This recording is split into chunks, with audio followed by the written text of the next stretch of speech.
लोकशाहीर अण्णाभाऊ साठे यांची जयंती मोठ्या थाटात साजरी।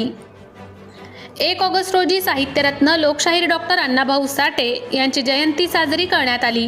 यावेळी शहरात अनेक ठिकाणी अभिवादन व मंडप उभारण्यात आले होते। काही ठिकाणी चहा नाश्ता पाणी बॉटल वाटप करण्यात आल्या होत्या। भव्य दिव्य मिरवणूक काढण्यात आली होती। हे मिरवणूक सिटी कोतवाली येथून सुरू करण्यात आली होती आणि अण्णाभाऊ साठे स्मारक, अण्णाभाऊ साठे चौक येथे समारोप करण्यात आला। यामध्ये बाळकृष्ण गायकवाड, भाजप जिल्हा उपाध्यक्ष ॲडव्होकेट राजेश प्रधान, श्रीकृष्ण चव्हाण, पुरुषोत्तम वाघमारे, सुरेश जाधव, अविनाश जाधव, रवी पाटेकर, श्रावण इंगळे, राजेश अवचार, विशाल गवई, रामचंद्र नावकार हे उपस्थित होते व अण्णाभाऊ साठे स्मारक येथे भाजपचे आमदार रणधीर सावरकर व मातंग समाजाचे युवा नेतृत्व पुरुषोत्तम वाघमारे यांनी समाजाला शिखा, संघटित व्हा, संघर्ष करा असा संदेश देऊन आपले मनोगत व्यक्त केले व यावेळी समाज बांधव मोठ्या संख्येने उपस्थित होते।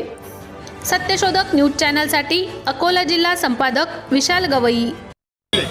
अकोला जिल्हा येथे रेल्वे स्टेशन चौक लोकशाहीर अण्णाभाऊ साठे यांच्या प्रतिमेस सर्व मातंग समाजाच्या सर्व कार्यकर्त्यांनी हारार्पण करून त्यांची जयंती हे मोठा उत्साहात साजरी केली आहे आणि पुढील आता या जयंतीनिमित्त निघणारी जे भव्य दिव्य रॅली असते ती सिटी कोतवाली ते रेल्वे स्टेशन विभाग अण्णाभाऊ साठे चौक इथं संपन्न होते।